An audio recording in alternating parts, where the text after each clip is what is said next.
കർത്താവേ, എനിക്ക് നിന്നെ ഒന്ന് കാണണം, എനിക്ക് നിന്നെ ഒന്ന് തൊടണം, നീ എന്നെ ഒന്ന് സ്പർശിക്കണം എന്നൊന്ന് പറഞ്ഞു നോക്കി.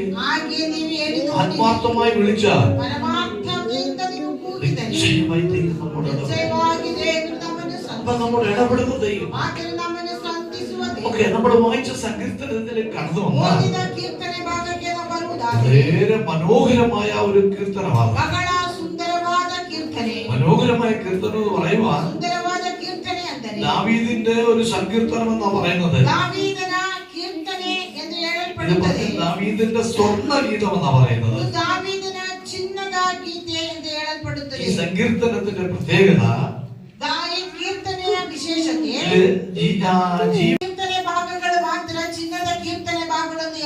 അതുകൊണ്ട് ഇതിന് രത്നഗീതം എന്നാണ് പൊതുവെ ദാവീദ് പറയപ്പെടുന്നത്. 150 സങ്കീർത്തനങ്ങളിലും 3ാമത്തെ ക്രിസ്തുവിന്റെ മശികൈക കീർത്തനമാണ് ഈ 16ാം സങ്കീർത്തനം. മശികയുടെ മഹത്വം വെളിപ്പെടുത്തുന്ന ഒരു കീർത്തനമാണിത്.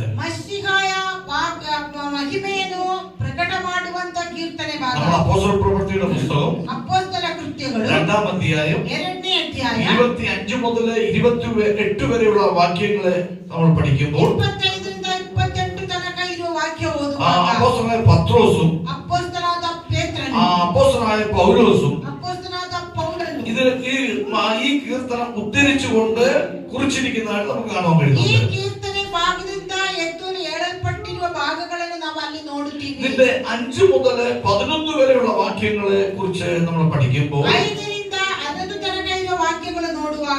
ഞാൻ, എന്റെ എന്നീ വാക്കുകൾ നമുക്കിവിടെ കാണാൻ കഴിയുന്നു. അതിനെ ക്രിസ്തുവിനെ സൂചിപ്പിക്കുന്നതാണ്. അത് മാത്രമല്ല നമുക്ക് 1ാമത്തെ വാക്യം നമ്മൾ പഠിക്കുമ്പോൾ ദൈവത്തെ ശരണമാക്കിയവനെ കുറിച്ച് പറയുന്നുണ്ട്.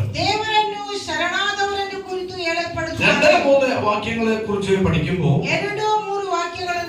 താഴ്മയുള്ളവൻ എന്ന് നമുക്ക് ഇവിടെ കാണാൻ കഴിയുന്നുണ്ട്. 4ാമത്തെ വാക്യം പഠിക്കുമ്പോൾ വേർപെട്ടവൻ എന്ന് കാണാൻ കഴിയുന്നുണ്ട്.